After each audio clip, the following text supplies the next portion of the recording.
Like, comment, share, subscribe. Also hit the bell notification so you be updated when the next video drops. And follow me on other social platforms. Alright, fuck the intro. Let's get into the video. What's good, YouTube? It's Mufasa Uncaged, and I'm hitting y'all with another Is It Worth It game review.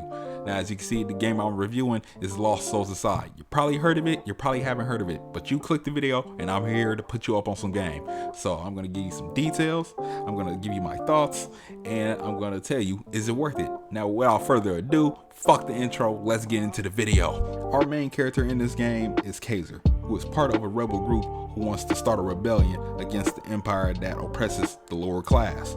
As the rebellion kicks off, an invasion of monsters interrupts everything, and Kaiser almost loses his life along with his sister. He is soon introduced to a dragon named Arena, who tags along with him through the story and grants him his power.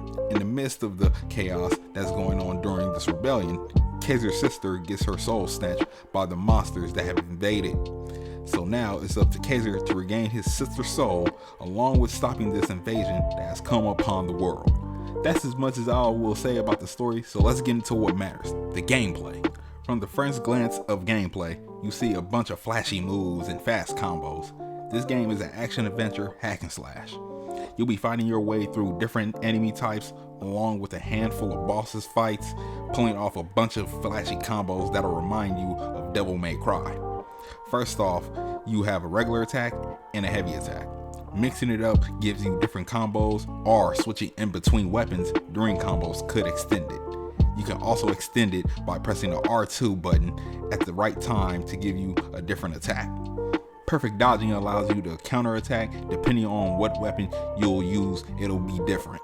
You can also perfect block to stagger enemies. Be mindful though, you do have a stamina bar for when you dodge and block, and if you don't have stamina, then you can't do either one. As you progress through the story, you unlock weapons along with more of Arena's powers. Your weapons of choice are sword, great sword, polearm, and a scythe. You can add trinkets to your weapons to give them a slight boost and bonus effects. Each weapon has a different variation to it, from ice, fire, and lightning, along with its own finishers. Speaking of finishers, you have an awakening mode that makes Kaiser look like Dante from Devil May Cry. The skill trees in here have a range of combos, skills, and powers to them. Each weapon comes with its own skill tree, along with different variations of how to use your abilities. Using Arena's powers can be devastating or supportive. There is 13 types of powers to pick from, and 3 can be equipped at a time, as well as be upgraded. The first sword you get can throw out slash waves towards your enemies.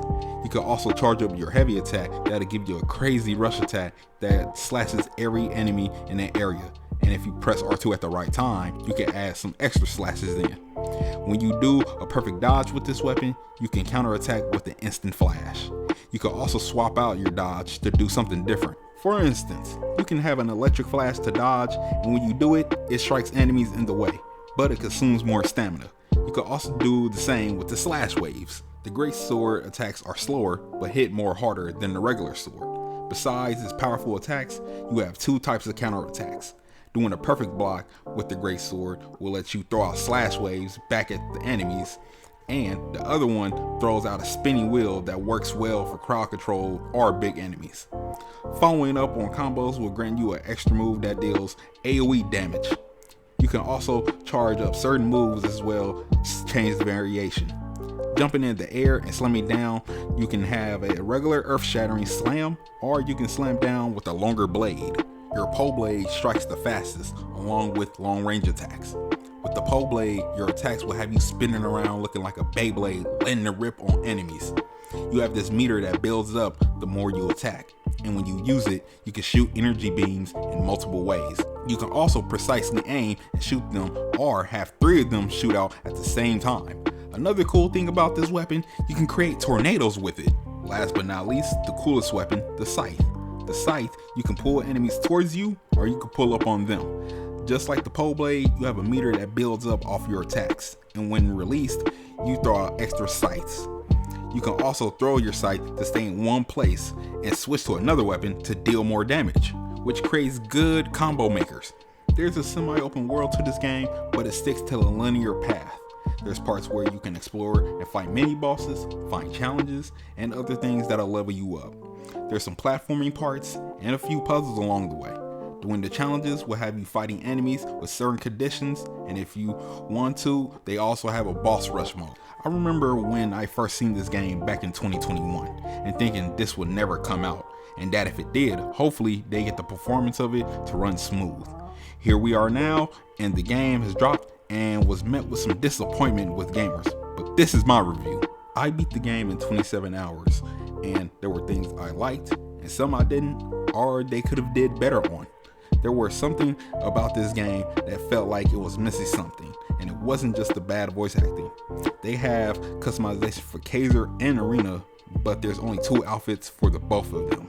There's also weapon customization. When you assign trinkets to your weapon, you could place them on the weapon or around them, but it didn't make the weapon look any better. Developers have been at it with dropping updates to fix stuff in the game. The only feedback I would give the developers is to make sure that the game is ready to drop. Get more staff, because I heard this game started with 1 person, then got a few more people to join in, and I get when more people are on a project, there's going to be different ideas. Also, this game has been in the works since 2016. The things I liked about this game was the skill trees and how each weapon had its own set of skills that made it better. I'm a fan of hack and slash games, so all the combos, the powers, and abilities were flashy to my liking. You can tell this game was made with the inspiration from Devil May Cry and Final Fantasy. Me being a Devil May Cry fan is one of the reasons why I wanted to check out this game. Now, is this game worth it? To keep it 100 with y'all, I would say wait for a sale. I would say this is a $40, maybe $50 game. The gameplay for this game is stronger than its story, but I came in this game with low expectations for its story. I get that gamers want a game that's well put together nowadays, and I feel like this game was decent for a studio's first title. It could have been Mind's Eye bad, but that's all I'm gonna say. If you played Lost Souls Aside, let me know what you think in the comments below. If you made it this far into the video, I appreciate it. I'll also appreciate it if you hit the like button, subscribe to the channel, and checking out my other content. You never know, you might like what you see. You can also check out my other content on my other social platform. Links will be in the description below. I also have a Discord if you down to talk about gaming, anime, or looking for other people with the same interests. You can catch me on Twitch, streaming from time to time. I might be streaming right now, but you won't know unless you follow me there. Now it's time for me to make it like a blue hedgehog and roll up out of here. And I will holla at y'all in the next video. So from Mufasa Uncaged, I'm out.